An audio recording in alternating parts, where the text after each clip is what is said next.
funeral wake of a man in my city. His wife served water with freshly sliced cucumbers. The tale these vegetables tell points to the possibilities into which Jennings invites us. A way of being with one another and with creation that connects and joins rather than possesses, that leans into God's newness in the midst of death. Before I tell you that story, I need to confess that I'm an urbanite. I've never lived on a farm. I have a brother with verdant thumbs, while my own are, at best, gray-green. I also present as someone who fits the racialized schema of white, with all the benefits that affords me. Finally, I am drawn to the bold, grand, and heroic gesture.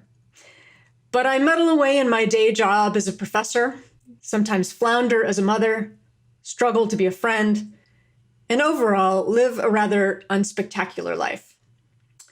So when I read the lectures for today, I pondered two questions. First, how can a woman like me, or a man like you, lean into Jennings' theopoetic vision?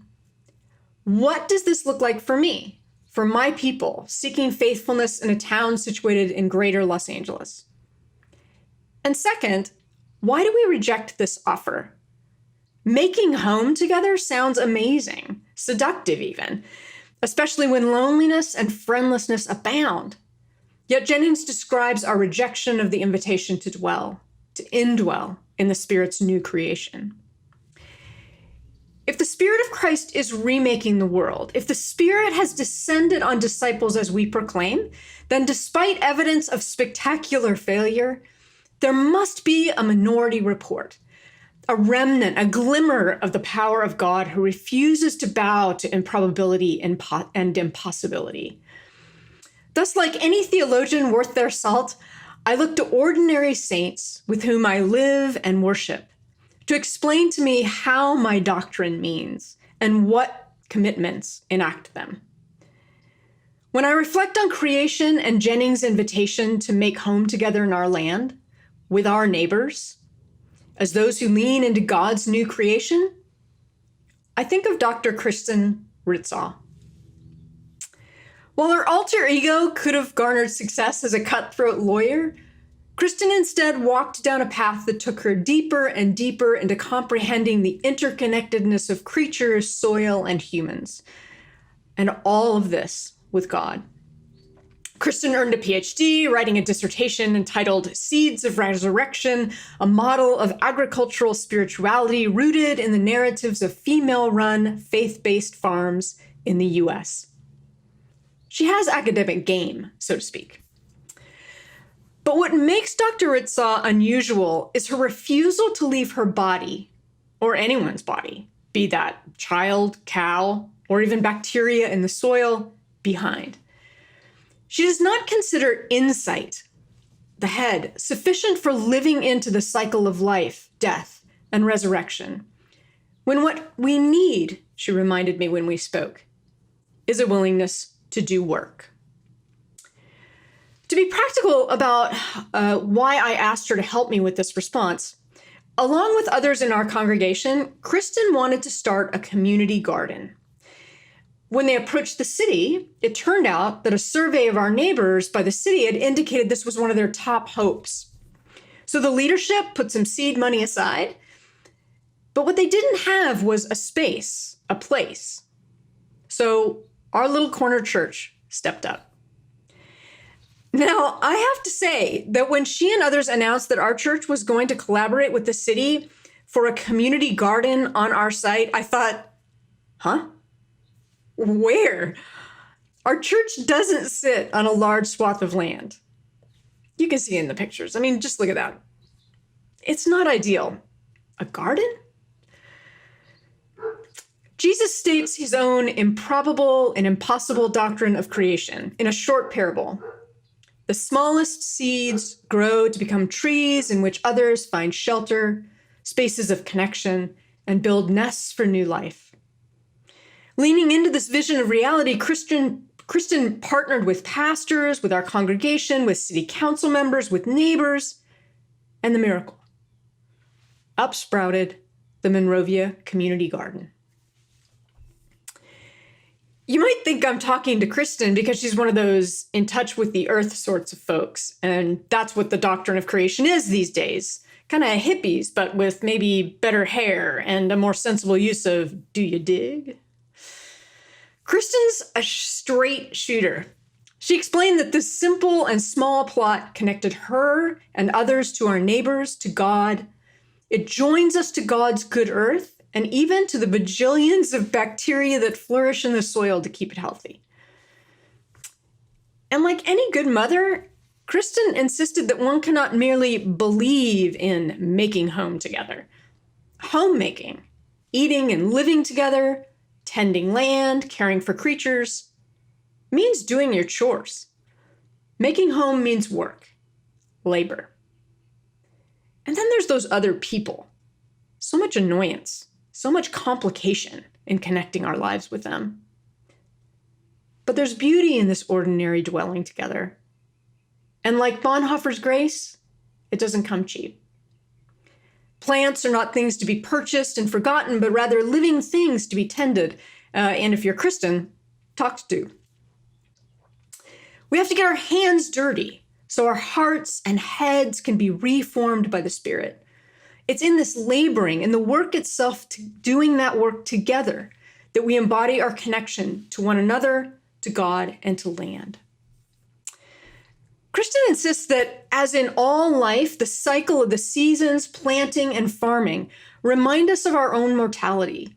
But they also vividly enact the reality that new life springs up amidst death.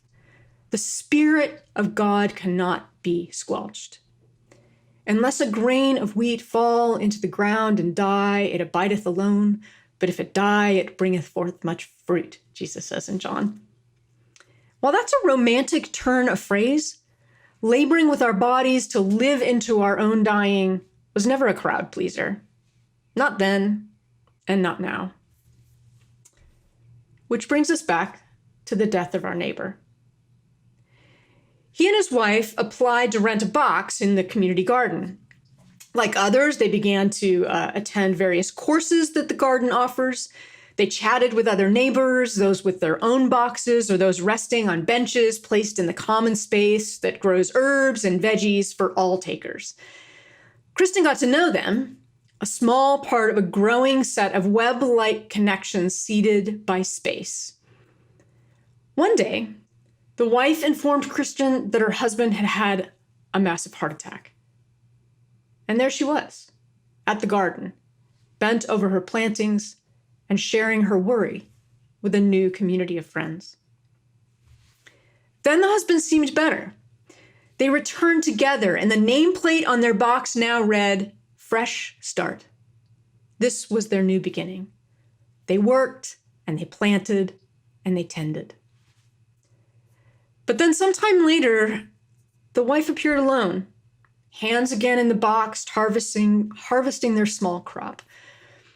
When Kristen approached, the woman informed Kristen that her husband had just died the week before, and they wept together.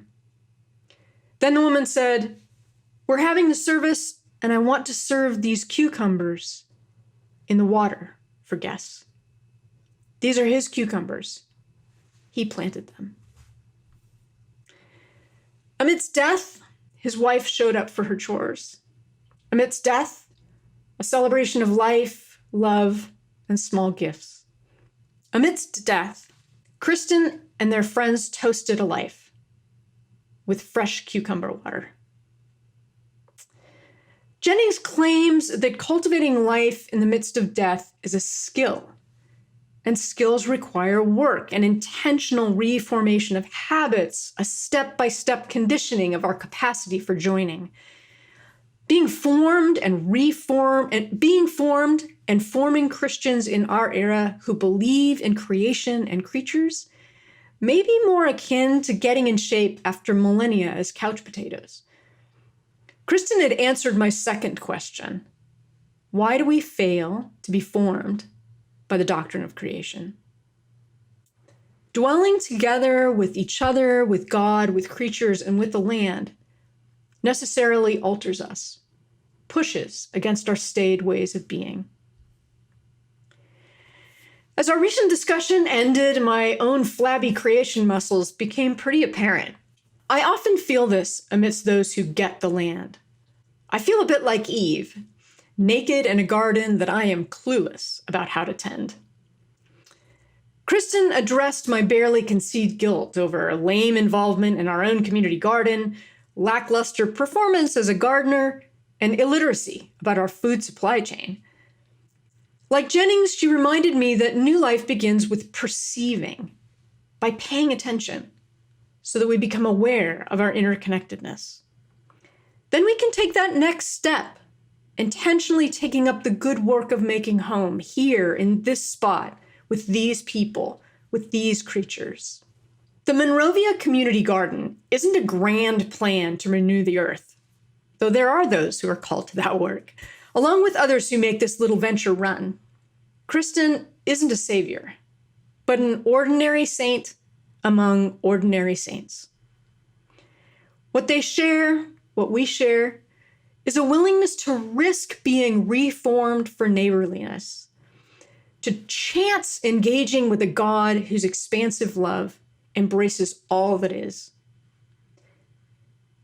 The birth of Jesus required not some ethereal commitment to God's providential salvation, but rather the willingness of two mothers to embody the improbable and the impossible. Wherever we are, whatever our social or physical location, may we too say yes to the Spirit, who invites our bodies, head, heart, and hands, to join in the at best improbably, seemingly impossible work of new creation.